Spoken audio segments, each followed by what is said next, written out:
Go check out the Village. Luke joining us today. We're talking about what Amazon was before Amazon. That's right. In a different way, though.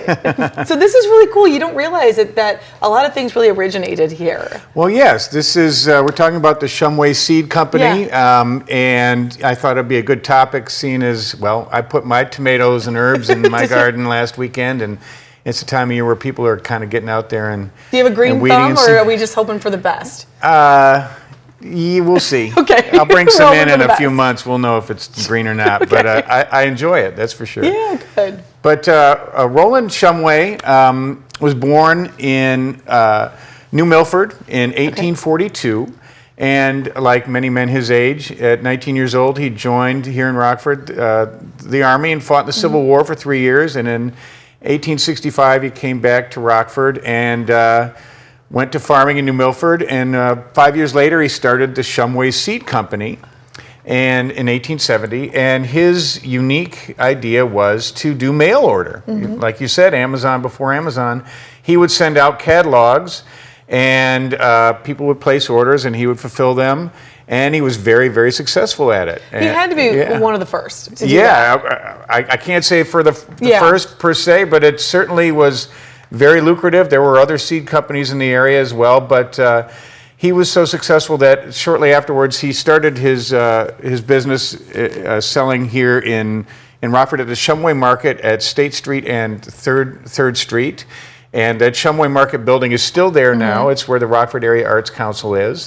And by 1905, around then, it was very, very successful.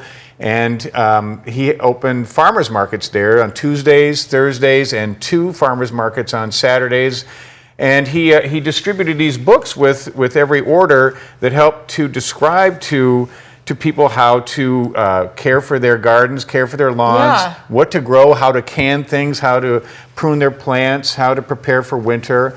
And it was really to help generate more business and help people live off the food that they grow. So obviously the book is dated. What was the year you said? Yeah, this book is probably 130 years old. You know, give or take a few. Yes. But now, how much of this do you think we could apply now? Would you look at this as yes, absolutely. I'm curious about what it has to see in here. I saw some collards recipes and some mustard, New Zealand spinach, peppers, Irish potatoes. Yeah. I think there's a lot to learn in here, and I have a feeling that the way that they grew back then was probably a lot healthier than what we do now. You know, you're probably right about that, Less too. chemicals and everything else. So you also have the Village open, like you said, this weekend. Yes, you can go we do. take a walk. Every weekend, yes. We kicked it off last weekend with the Peaches Play Date, which was a lot of fun, and you helped us promote that. Good. We had a good crowd.